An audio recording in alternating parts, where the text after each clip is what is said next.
ভাৰতীয় জনতা পাৰ্টি অৰ্থাৎ বিজেপিয়ে এবাৰ হিমন্ত বিশ্ব শৰ্মা ডাঙৰীয়াক 2026 অসমৰ বিধানসভা নিৰ্বাচনত মুখ্যমন্ত্ৰীৰ প্ৰাৰ্থী হিচাপে ঘোষণা নকৰে। যদি দম আছে, যদি সাহস আছে, তেনেহ'লে মাননীয় প্ৰধানমন্ত্ৰী নৰেন্দ্ৰ মোদী ডাঙৰীয়া, অমিত শ্বাহ ডাঙৰীয়া আৰু বিজেপিয়ে 2026 চনত বিজেপিৰ মুখ্যমন্ত্ৰীৰ প্ৰাৰ্থী অসমৰ বাবে হিমন্ত বিশ্ব শৰ্মা ডাঙৰীয়া হ'ব বুলি ঘোষণা কৰক। চালে বেৰে কোবোৱা কথা কৈ লাভ নাই, কাৰণ আমি অমিত শ্বাহ ডাঙৰীয়াই কোৱা শুনিছোঁ যে মুখ্যমন্ত্ৰী যিহেতু হিমন্ত বিশ্ব শৰ্মাই হৈ আছে, তেওঁৱেই নেতৃত্ব দিব। নেতৃত্ব এটা বেলেগ কথা, আমি 2021 চনতো দেখিছোঁ যে সৰ্বানন্দ সোণোৱাল মুখ্যমন্ত্ৰী হৈ আছে, তেওঁৱেই নেতৃত্ব দিছিলে।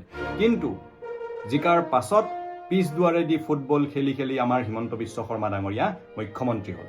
গতিকে নেতৃত্ব দিয়া এটা বেলেগ কথা। যদি সাহস আছে, পোনপটীয়াভাৱে ৰাইজৰ আগত স্পষ্ট কৰি দিয়ক যে 2026 চনত বিজেপিৰ অসমৰ বাবে মুখ্যমন্ত্ৰীৰ ফেচ, মুখ্যমন্ত্ৰীৰ প্ৰাৰ্থী